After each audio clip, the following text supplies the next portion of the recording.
किसी जंगल में एक साधु रहता था।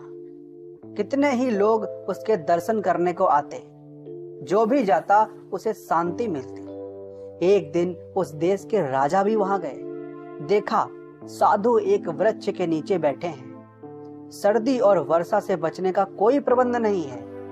राजा ने कहा, महात्मन, यहाँ तो बहुत कष्ट होता होगा, आप मेरे साथ चलिए, महल में रहिए। साधु पहले तो माना नहीं।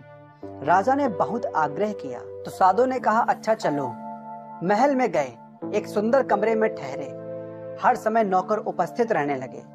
अच्छा भोजन मिलने लगा। 3 मास व्यतीत हो गए। राजा उनकी पूजा करते, रानी उनमें श्रद्धा रखती। एक दिन रानी नहाने के लिए स्नानागार में गई। नहाकर उठी तो वह हीरो का हार पहनना भूल गई, जो उसने उतारकर स्नानागार में रख दिया था।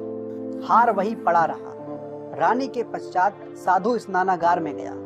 हार को देखा, उठाकर अपने कोपीन में छुपा लिया और स्नानागार से निकलकर साधु महल के बाहर चला गया। कुछ देर पश्चात रानी को हार का ध्यान आया।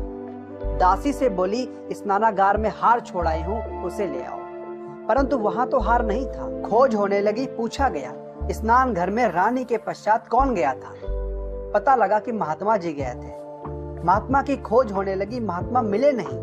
राजा को ज्ञात हुआ तो उसने सिपाहियों को आज्ञा दी, उस साधु के पीछे जाओ, उसे पकड़कर ले आओ। इधर से महात्मा शहर से बाहर निकले, जंगल में चल दिए। दिन भर चलते रहे, पांव थक गए। भूख भी सताने लगी तो जंगल का एक फल तोड़कर खा लिया। फल था एक औषधि, उससे दस्त लग गए।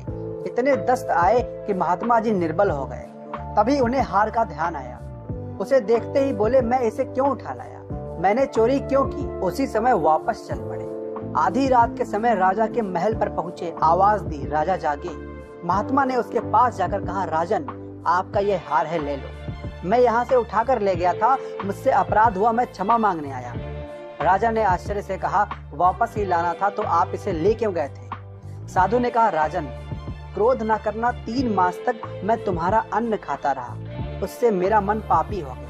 जंगल में जाकर दस्त आए, शरीर शुद्ध हो गया। तुम्हारे अन्न का प्रभाव समाप्त हो गया। तब मैंने वास्तविकता को जाना और वापस आ गया। इसीलिए कहते हैं कि जैसा अन्न खाओगे वैसा मन बनेगा। जो व्यक्ति गंदा और खोटा अन्न खाता है तो उसका मन कभी अच्छा होगा ही नहीं। अन्न को जिस भावना से कमाया हो और तैयार किया गया हो, उसका प्रभाव मन पर पड़ता है। तो आपने इससे क्या सीखा, हमें कमेंट सेक्शन में जरूर बताना। और ऐसी और वीडियोस देखने के लिए सब्सक्राइब तो जरूर करना।